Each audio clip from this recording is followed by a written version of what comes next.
Dans cette vidéo, je vais vous parler des homothéties.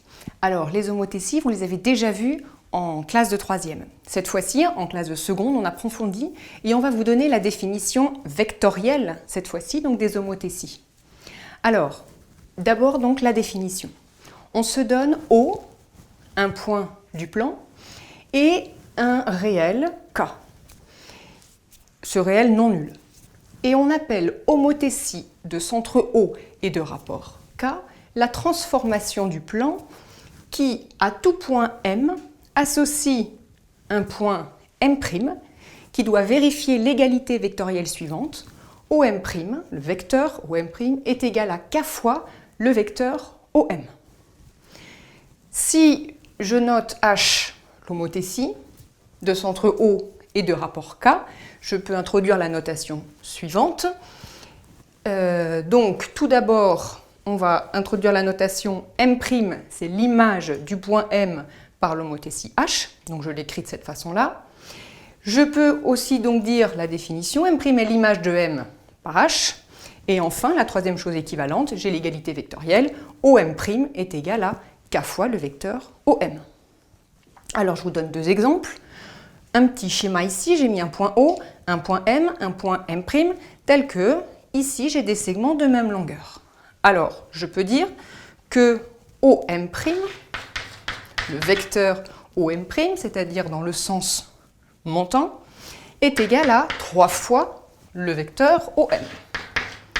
Si je traduis ça en termes d'homothétie, je peux donc dire que M' est l'image du point M par l'homothétie de centre O et de rapport 3. Un deuxième exemple, ici, je vois donc que j'ai un point A entre C et B avec des segments ici de même longueur. Ce qui s'est passé, c'est que j'ai mis le point A entre les deux points C et B. Donc je peux écrire l'égalité vectorielle AC, ce vecteur-là, est égal à moins 2 AB. Si je traduis ça en termes d'homothétie, je peux dire que l'homothétie de centre A transforme le point B en C, ou dit d'une autre façon, le point C est l'image du point B par l'homothétie de centre A et de rapport moins 2. Les conséquences. Alors, tout d'abord, le centre de l'homothétie, un point M et son image seront toujours alignés. C'est important, ça c'est dû à la définition puisque les deux vecteurs OM' et OM sont collinéaires. Deuxième conséquence, c'est que O est sa propre image. Autrement dit, on va dire que le point O, il est invariant par l'homothétie de centre O.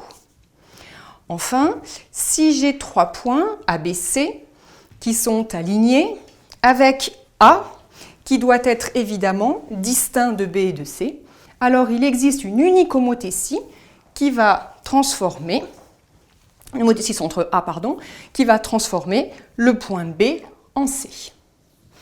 Et puis enfin, on a le cas particulier de la symétrie centrale que vous connaissez. Cette symétrie centrale de centre O, eh bien, on peut dire que c'est une homothétie particulière de centre O et de rapport moins 1. Alors, les propriétés des homothéties. Trois propriétés qu'on peut voir. La première, c'est la propriété fondamentale. Alors, on considère donc une homothétie H de centre O et de rapport K. Et on va se donner deux points A et B. Alors, si A' est l'image de A par l'homothétie H, et si B' est l'image de B par l'homothétie H, on a l'égalité vectorielle suivante. A'B', le vecteur, est égal à K fois le vecteur AB. J'ai fait un petit dessin ici, donc pour montrer que A'B' va bien être collinéaire au vecteur AB et dans un rapport K. Alors, ça se démontre. Donc, comment je traduis cela avec les équivalences précédentes? Donc, je vais écrire que OA', le vecteur OA' est égal à K fois le vecteur OA. De même, je vais écrire que OB' est égal à K fois le vecteur OB. Et maintenant, je vais écrire A'B', vecteur, et je vais, par la relation Schall, introduire le point O. Ça me donne A'O plus OB'. J'utilise ce que j'ai écrit ici. Donc, A'O, c'est donc égal à, ici, moins K OA. OB', c'est égal à K OB. Ce qui va me donner, je mets le K en facteur, KAO, attention, moins l'opposé du vecteur OA, c'est le vecteur AO, plus OB. Maintenant, j'applique châle dans l'autre sens, et le vecteur AO plus OB, ça me donne K fois le vecteur AB, et j'ai démontré ce que je voulais, j'ai bien l'égalité vectorielle, A'B' est égal à K fois le vecteur AB. Ça, c'est la propriété fondamentale parce que c'est grâce à cela que je vais pouvoir en déduire les propriétés suivantes. L'image d'une droite par une homothétie, c'est une droite parallèle.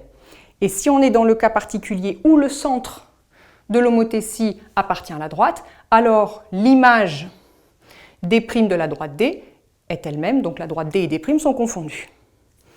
Enfin, le fameux théorème de Thalès que vous avez vu en classe de 3e. Cette fois-ci, on va traduire ce théorème en parlant donc des homothéties, puisque finalement c'est une histoire d'homothétie. Alors, on se donne ABC un triangle, donc on a fait les deux dessins que vous connaissez. Ici, le point M appartient à AB, N appartient à la droite AC, et puis ici, on a la configuration papillon.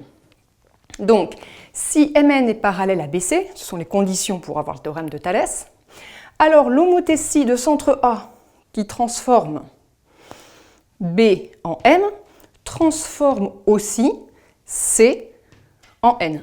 Et on a la même chose sur ce dessin-là. Ça se démontre également par des égalités vectorielles. Ce n'est pas le sujet ici, mais ça se fait très simplement.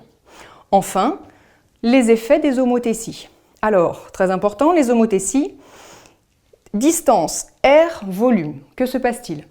Les distances sont multipliées par la valeur absolue de K. Si on a une homothétie de rapport négatif, évidemment, les distances vont être multipliées par le K positif, autrement dit la valeur absolue de K. Les R, elles sont multipliées par K au carré. Et les volumes, elles sont multipliées par K. J'ai mis la valeur absolue puisque de la même façon pour les distances, il ne faut pas que le K soit négatif. Donc un K au cube. Conservation dans les homothéties de l'alignement. Si j'ai 3 points alignés, l'image de 3 points alignés par une homothétie, ce sera également 3 points alignés.